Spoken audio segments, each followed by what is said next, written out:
A week before college my parents said they gave my $40,000 college fund to my brother. I packed my bags and disappeared. A year later when they came crawling back begging for help, and what I did next? They never saw it coming. The morning everything fell apart started like any other Tuesday. Scrambled eggs on the stove, sunlight cutting through the kitchen window, and my parents sitting across from me with smiles that didn't quite reach their eyes. I should have known something was off. My dad kept tapping his wedding ring against his coffee mug, this nervous little rhythm he does when he's rehearsing something in his head. My mom's voice was too cheerful, like she was trying to sell me a used car. "I'm Marcus, by the way." And I was exactly 1 week away from moving into my college dorm when they dropped the bomb that would change everything. "Marcus, honey," my mom started, pushing her eggs around her plate. "Your dad and I need to talk to you about something important." I nodded, taking another bite. Figured they wanted to go over dorm essentials or give me some last-minute life advice. You know, normal parent stuff before your kid goes off to college. My dad cleared his throat.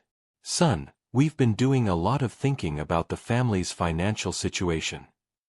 "Okay," I said slowly, fork halfway to my mouth.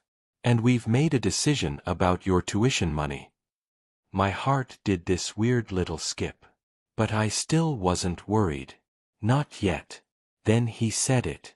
Just flat out. No build-up, no apology, nothing. "We've given your college fund to your brother. His business needs it more right now." I blinked. Honestly, for a solid 5 seconds, I thought I'd misheard him. Like maybe he said something else entirely and my brain just scrambled the words. But when I looked up at both of them, their faces told me everything. They were dead serious. "What?" I finally managed. My mom jumped in, her tone almost excited. "Daniel's startup is at a critical point. This investment could really take off, and we want to support him. You understand, right?" "Understand." I repeated. The word felt foreign in my mouth. "You should be proud," she continued, like she was trying to convince herself as much as me. "You're helping the family in a really big way. This is what being part of something bigger than yourself looks like." I just stared at her. Then at my dad. Then at the salt shaker on the table because I couldn't look at either of them anymore. "So what am I supposed to do?" I asked quietly. "I'm supposed to move in next week." "Take a gap year," my dad said, like it was the most reasonable thing in the world. "Get a job, figure things out. Plenty of kids your age do it." "I already figured it out," I said, my voice cracking a little. "I'm supposed to start college in 7 days." My mom reached across the table like she was going to touch my hand, but I pulled back. "We know the timing isn't ideal." "Isn't ideal?" I cut her off.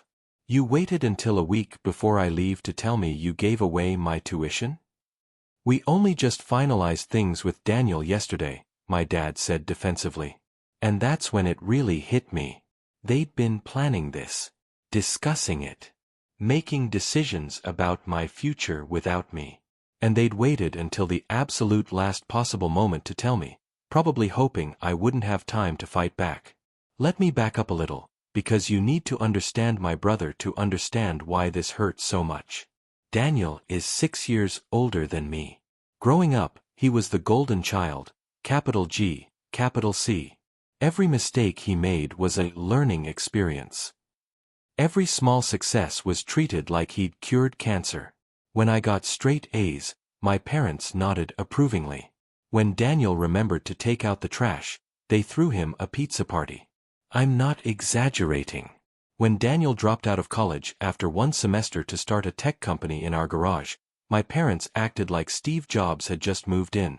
They poured money into his startup like they were printing it in the basement.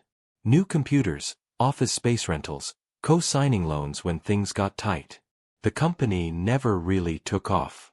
But Daniel always had another pivot, another idea, another pitch that just needed a little more runway, a little more cash, a little more faith. And my parents, they believed him every single time. Meanwhile, I did everything right. I studied hard, stayed out of trouble, worked part-time at a grocery store to save up for college expenses. I made spreadsheets, actual spreadsheets, for my freshman year. Dorm supplies, textbooks, meal plans, everything. I'd even bought a mini-fridge because I read online that campus dining gets old fast. My parents had promised me they had my first year covered. They'd been saying it since I was 12 years old. Don't worry, Marcus. We've been saving for your education. You just focus on getting in. So I did. I got accepted to a solid university, not Ivy League, but competitive. Good programs, good reputation. I'd worked my ass off for it. And now, 1 week before I was supposed to leave, they were telling me it was all going to Daniel instead. How much? I asked. My dad frowned. What? How much did you give him? That's not really. How much? My parents exchanged a look. Finally, my mom spoke. $40,000. My entire first year. Gone. Just like that. Handed over to my brother, who'd already burned through God knows how much money on his business ventures. I stood up from the table. My chair scraped loudly against the floor. Marcus, my mom started. I need to think, I said. I walked upstairs to my room, closed the door, and sat on my bed. And for the first time in my life, I realized something that hurt worse than the betrayal itself. I wasn't surprised. Deep down, some part of me had always known this would happen. That Daniel would always come first. That my parents would always find a way to justify it. That my hard work, my plans, my future, it all came second to whatever Daniel needed. I didn't cry. I didn't punch a wall or throw things. I just sat there in the silence, feeling something inside me switch off, like a light going out. That night, I started packing. Not for college. For something else entirely. The next morning, I woke up with a clarity I'd never felt before. It was like that moment when you've been trying to solve a puzzle for hours, and suddenly the answer just clicks into place. I wasn't going to beg. I wasn't going to plead with my parents or try to change their minds. And I definitely wasn't going to stick around and watch them pour more money into Daniel's black hole of a business while I worked minimum wage and pretended to be grateful. I was leaving. I had about $1,100 saved from my grocery store job. It wasn't much, but it was mine. And unlike my tuition fund, nobody could take it away. I texted my old coworker, Brian. We'd gotten pretty close during late-night inventory shifts, bonding over terrible breakroom coffee and complaints about our manager. He'd mentioned a few months back that his roommate had moved out and he needed someone to split rent. Hey man, is that room still available? Brian yeah, actually. Why, you interested? When can I move in? Brian whenever? You good. I'll explain later. Can I come by today? Brian sure bro. Address is 2247 Riverside, Apt 3B. That was it. That was my exit strategy. A futon in Brian's apartment across town, far enough from my parents that I could breathe without feeling like I was suffocating. I spent the rest of the day packing my actual life, not the college dorm stuff, but the things that mattered. Clothes, laptop, chargers, my notebooks full of password lists and sketches for websites I'd played around with in high school. I'd always been decent with computers, nothing crazy, but I knew my way around HTML and had made a few $100 fixing phones and building custom PCs for people. My parents were out that afternoon. My mom had book club. My dad was at work. Perfect timing. I loaded 2 duffel bags and my backpack into my beat-up Honda Civic and walked back inside one last time. The house was quiet. Too quiet. I stood in the kitchen where they'd told me yesterday, and I felt nothing. No anger, no sadness. Just this cold, empty determination. I grabbed a notepad from the counter and wrote, gone to figure things out. Don't wait up. Marcus. I left it on the kitchen table, right where my dad had delivered his little speech, and walked out. Brian's apartment was small. Like, really small. The living room doubled as his gaming setup, the kitchen was barely big enough for one person, and my room was technically a converted storage space with a window that didn't quite close all the way. But it was mine. "So," Brian said, handing me a lukewarm beer as we sat on his second-hand couch. "You gonna tell me what happened, or am I just supposed to assume you joined a cult?" I laughed. "Despite everything, my parents gave my college tuition to my brother." "Wait, what?" "Yep. 1 week before I'm supposed to move in, they tell me they gave 40 grand to my brother's failing startup instead." "Dude." Brian shook his head. "That's insane." "Yeah. So what are you gonna do?" I took a sip of the beer. It tasted like metal and regret. "Honestly, I have no idea. But I'm done waiting for them to fix it. I'm done being the backup plan." And I meant it. The first week was rough. My mom called twice a day. I let it go to voicemail. She left messages that started off concerned and slowly shifted to annoyed. "Marcus, please call us back. We're worried.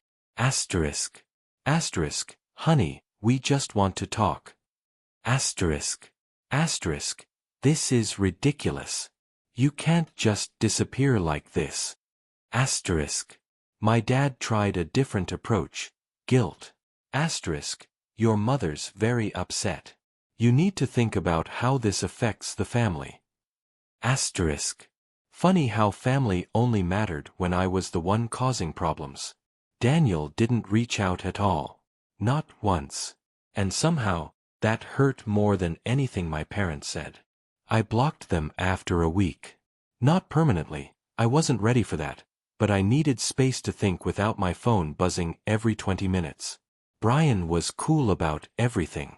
He didn't pry, didn't lecture me about family being important. He just let me crash on his futon and split frozen pizzas while I figured my life out. During the day, I picked up shifts at a sandwich shop near the apartment. It wasn't glamorous. I smelled like pickles and mayo by the end of every shift, but it paid enough to cover my share of rent and keep me fed. At night though, that's when things got interesting. I started diving deep into everything I'd only dabbled in before. Digital marketing, SEO, dropshipping, affiliate programs. I watched YouTube tutorials until my eyes burned. I read blogs and forums, took notes, tested things out. Most of it failed. My first dropshipping store sold exactly 0 products. My second store got 2 sales and then my supplier ghosted me. I lost money on bad Facebook ads and sketchy courses that promised easy income. But I kept going. Because what else was I going to do? Feel sorry for myself? 3 months in, something finally clicked. I found a niche, portable camping gear, and built a simple affiliate site reviewing products. Nothing fancy, just honest reviews and decent photos I found on manufacturers' websites. The first month, I made $12. The second month, $73. By the third month, I was making enough to quit the sandwich shop. It wasn't life-changing money, but it was mine. Every single dollar was something I'd earned, something nobody could take away or give to Daniel because his business needed just a little more runway. And that feeling of independence, it was better than any college acceptance letter. Around month 5, my cousin Riley reached out. We'd been close as kids but drifted apart in high school. She sent me a screenshot of a Facebook post from my mom's page. The post showed a photo of Daniel standing in front of some rented co-working space with a big banner that read, "Next Wave Solutions, Grand Opening." My parents were in the background, grinning like they'd just won the lottery. The caption read, "So proud of our boys. Daniel's revolutionary new tech company is officially launched, and Marcus is taking a brave gap year to find himself. Family supporting family, that's what it's all about. Blue heart, asterisk." I read it 3 times. Brave gap year. Find himself. They were rewriting the story. Making it sound like I'd chosen this. Like giving up my tuition was some noble, voluntary sacrifice instead of them completely screwing me over. and people were buying it. The comments were full of family friends and distant relatives saying things like, asterisk, what wonderful sons you've raised. Asterisk. Asterisk, Marcus sounds so mature for his age. Asterisk. Asterisk, you must be so proud. Asterisk. I wanted to scream. I wanted to comment on that post and tell everyone the truth. But I didn't. Because I realized something important. They needed that narrative. They needed to believe I was okay with what they did, that I was out here finding myself, instead of desperately trying to survive after they pulled the rug out from under me. And if they needed to believe that lie to sleep at night, fine. Let them. Because while they were busy rewriting history on Facebook, I was building something real. By month 8, I was running 3 different affiliate sites. One made about $1,800 a month, another pulled in around $900, and the third was just breaking even. But together, they added up. I wasn't rich. I wasn't even comfortable yet. But I was surviving. More than surviving, I was growing. I moved into a better apartment. Still modest, but it had actual walls around the bedroom and a kitchen where the oven actually worked. I bought a real desk instead of hunching over Brian's coffee table. I even got a second monitor. Small wins, but they felt massive. Then one day, out of nowhere, Daniel called. I stared at my phone for a full minute before answering. Hello. Hey, Marcus. His voice sounded strained. Tired. It's me. I know. Silence. Look, I know things have been weird, he said finally. But I wanted to. I don't know. Check in. See how you're doing. I'm fine. Yeah, that's good. That's really good. More silence. Listen, he continued, my business is going through some growing pains right now, and I could actually really use someone with your skills. You were always good with websites and stuff. Maybe you could. I hung up. Just pressed the red button and ended the call. He tried calling back twice. I didn't answer. Because that's what I'd become to them. A resource. A tool. Someone they could plug in when Daniel's latest venture started leaking money. Not a son. Not a brother. Just a backup plan. But here's the thing about being someone's backup plan. Eventually, you stop showing up. Month 10 was when everything shifted into a higher gear. A company I'd been doing affiliate work for reached out via email. Apparently, my website was driving more sales for them than some of their bigger partners, and they wanted to know my secret. They offered me $3,000 for a 10-hour consulting gig. $3,000. For 10 hours of work. I stared at that email for probably 20 minutes straight, rereading it over and over because part of me thought it had to be a scam. But it wasn't. I took the job. Spent a week preparing a detailed breakdown of my traffic strategies, keyword research, and conversion optimization techniques. The call went so well they asked if I'd be interested in doing similar audits for 2 of their sister companies. Suddenly, I wasn't just some kid running affiliate sites from his bedroom. I had clients. Credibility. Referrals. That's when I met Sophie. She was at one of those entrepreneur networking meetups I'd started forcing myself to attend. You know the type, overpriced coffee, people in blazers handing out business cards, everyone talking about disruption and scaling. I usually hated those things. But I was trying to expand, meet people, learn how actual professionals operated. Sophie was different. She'd just sold her UX design startup for mid-6 figures and was looking for her next project. We got to talking after one of the panels, and I mentioned what I was building. You're doing all this yourself? She asked, eyebrows raised. Pretty much. That's insane. Most people would have given up by now. I shrugged. Didn't really have a choice. She studied me for a second. Want to grab coffee sometime? I have some ideas. That coffee meeting turned into a business partnership. We called it Breakthrough Digital, a boutique agency that built and monetized niche content sites from scratch. I handled traffic and monetization, Sophie handled branding and user experience. We split everything 50/50ths. Our first project together took 6 weeks and generated $12,000 in revenue in its second month live. Our second project did even better. By the time my 21st birthday rolled around, Breakthrough Digital was pulling in over 40 grand a month in revenue. Not profit, we had expenses, contractors, software costs, but still, $40,000 a month. The same amount my parents had given to Daniel's startup. Except we were making it every single month. And Daniel, his business was falling apart. I found out through Riley again. She'd stayed in touch despite everything, threading the line between both sides of the family drama. According to her, Next Wave Solutions had lost its biggest client. Daniel was 4 months behind on the office space rent. The loan my parents had co-signed was in default. There were even rumors he was being sued by a contractor for undelivered work. My mom had stopped posting about him on Facebook.